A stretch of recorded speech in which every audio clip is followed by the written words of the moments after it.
So guys, এই তো সন্ধ্যার নাস্তা করা আমাদের শেষ হলো। আর এই যে বাসনগুলো এখন ক্লিন করব, এর জন্য এখানে রেখে দিছি। আর এদিকে হলো আম্মু যে শুটকি মাছগুলো নিয়ে আসছে সেগুলো এখন আমি একটা ইয়াতে রেখে দিব, একটা বাটিতে করে এগুলো আমি ফ্রিজে রেখে দিব। তো প্রথমে আমি চিংড়ি শুটকিগুলো রেখে দিচ্ছি, বাটিতে রেখে দিলে ফ্রিজে রাখলে এখন যেহেতু বর্ষাকাল, তো বর্ষাকালে বৃষ্টি হচ্ছে একটু পর পর, এই নরমে নষ্ট হয়ে যেতে পারে, এই জন্য আমি ফ্রিজে থুয়ে দিব। আর গাইস, এই শুটকিগুলো আমি ঝাল ঝাল করে রান্না করব, রেসিপিটা অবশ্যই তোমাদের সাথে শেয়ার করব।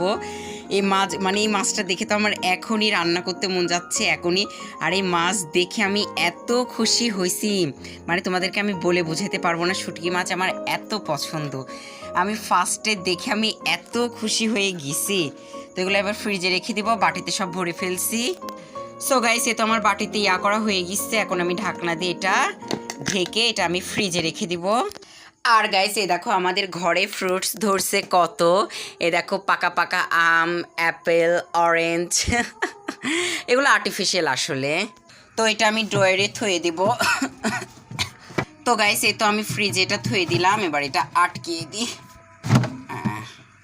আর গাইস, আম্মু হলো এটা দেখতেছে, তো আম্মুর এটা অনেক পছন্দ হয়েছে। তো আম্মু বলতেছে এটা কেনার কি দরকার, এটা আমি মশারি দিয়ে তো তোমাকে বানিয়েও দিতে পারতাম।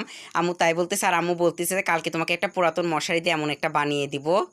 এটা আসলে যে মানে এটার সাথে যে বডি ওয়াশের সাথে ইউজ করার জন্য ওইটা।